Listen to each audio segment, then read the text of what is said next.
Welcome to Books, Boards, and Bourbon, a YouTube channel dedicated to reviewing books from different genres, bourbons from across the world, and various board games. In this episode, we are going to take a look at the new board game Under Falling Skies.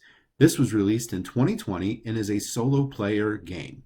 I really enjoy this, and it's actually a lot of fun to play, quick to set up, and has a really fun theme. If you remember Space Invaders, the old arcade game, it's much like that, but played on a board. Setup time is just a few minutes. Play time is 15 to 20 minutes, and it's easy to store, and the components are actually really nice. So let's take a look at Under Falling Skies. All right, let's take a look at the components of Under Falling Skies. As you can see here, this is the setup for the introductory game, and this is what you'll learn how to play. I've played through the introductory game now about 5 times, and it took a few times to start to figure out the mechanics of it, but once you understand the basics, it's really a pretty simple game, but there is a lot of thought and depth to this, and it does become more complex as you play. So let's take a look at some of the starting pieces here. First, you have your research area down here, and this is where you learn skills that will help you fend off the alien invasion. It can be things such as research, creating energy, or attacking the aliens themselves. And all those pieces have to play together in order to stop the invasion from happening. So how do you win and how do you lose the game? Well, the game is won if you can get this green token here all the way up the research track to the 11th level. If you do that before the alien mothership, the big card here, ends at this row, or before you take too much damage, all right, every time a spaceship enters your city, you take a damage. You have to do your complete research before the alien mothership reaches the bottom or your city is damaged too much. And that's the basis of the game. But the game gets more difficult and has built-in difficulty that's easy to adjust. So once you learn the rules, you can start to flip these tiles. As you can see here on the research track, it's just a gray background. These are introductory tiles that can then be flipped over to see this red type slime. That indicates that it's a level harder to play. And each one can be flipped to create more and more difficulty. Also with this game comes a campaign mode. The campaign mode looks like this here, and I have not opened this yet. I haven't got to play a campaign yet, but it actually tells a story, and then there's several cards within inside of this that make the game more difficult. And there's more and more chapters to this. So the idea is that you can play an entire campaign. So there's a lot of replayability to this and a lot of maneuvering around you can do. And there's also several cities that you get when you first start. So right here we have New York, Washington, and Roswell's out there. And they indicate in the corner what your bottom research tile setup's going to look like, which changes gameplay too. So lots and lots of replayability. Let's talk a little bit about the components themselves now too. These are actually cardboard, thick cardboard stock that's used. They get punched out from a larger sheet. But I was really impressed actually by the print quality of this and the durability of these cards. They did a really good job on this. Also, the dice themselves, wasn't that impressed with them. I wish they would have invested a little more money into this. It comes with these 6-sided dice. They're a very light wood, and I'm sure they'll hold up over time, but I would just expect a little bit higher quality.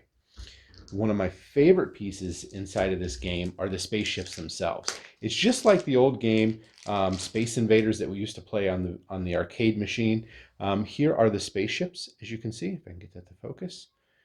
There's an orange one. This gets deployed later. As you can see at the top of the board up there, there are red ones. And there's also white spaceships here that get introduced as the mothership comes down to make your life a little more difficult. They did a really good job on the production of these.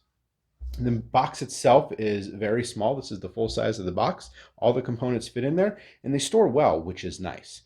So all in all, I think this is a pretty decent game. The components themselves, they did a great job manufacturing them. The artwork is amazing, especially in the campaign. Let's take a look at this again here. You can see it's kind of got that comic book look to it, which I really enjoy. I'm a big Marvel fan, Sentinels of the Multiverse fan, so this comic book artwork is always appealing to me. The quality even here, as you can see, they did a really good job with the artwork on the cards themselves too. Another nice thing I like about this game is the instruction manual. As you can see here, the instruction manual is actually fairly short. It comes in at 15 pages to learn how to play. But even better than that is this QR code right here in the front. If you go to there, they actually have a video, and you could be up and playing this game in under 15 minutes. So if you're new to board gaming, especially solo board gaming, this is a great entry level point. It has some nostalgia to it, especially if you used to play the arcade game. And it's just a great fun game that has lots of replayability. Short playtime too. I would say setup is less than 5 minutes. Playtime is 15 to 20, realistically closer to the 15. So you can either get multiple games in, or like I do a lot of times on the weekends, I'll just play a quick game in the morning before the family's up while I have a cup of coffee, and at least I get some gaming in for the weekend. And then it also comes with this document here. This is allow you to track your campaign. You could easily make photocopies of this as you go on. All right, let's head back over and let's talk about my final thoughts related to this game. So before I get into my final thoughts of Under Falling Skies, can you do me a favor? If you've enjoyed this content so far and would like to know more about books, boards, and bourbon, go ahead and hit that subscribe button down below there, and click the little bell icon so you get notifications when I post additional videos. And give this video a thumbs up. It'd be greatly appreciated. I'm just getting this channel started. It's not about profitability for me. It's just about sharing with you some of my experiences, and I have a lot of great things coming forward here in 2021. In fact, I'm working on the design of a new game room, which I'll be highlighting as I go through that process, and hope to take you along on that journey too. So Under Falling Skies, it is what it is. It's a great game. I think it already has a lot of reviews and videos out there. Why did I pick to do this one? Well, because I'm excited to have it on the game table, and I just wanted to highlight it. I thought this was a great introductory for me to start this process, to share with you some of my gaming experiences.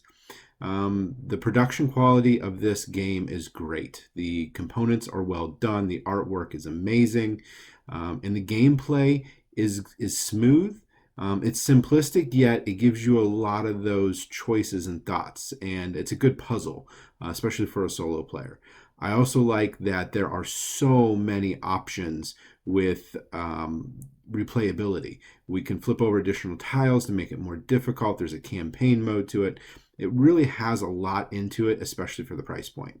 So, if I look at this on a scale of 1, I would never touch it again, to 10, you should go buy it today, I would definitely say this is about an 8.5. Definitely a great game, great piece to add to your collection if you're a new solo player, or even a seasoned person and you just want a good puzzle game to play.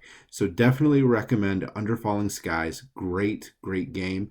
And I'm just really excited about it. So I hope to see this one on my table more often. This will be part of my 10 of 10 for 2021. I hope to play this at least 10 times, get through the entire campaign, and maybe it'll make my top 10 list at the end of the year.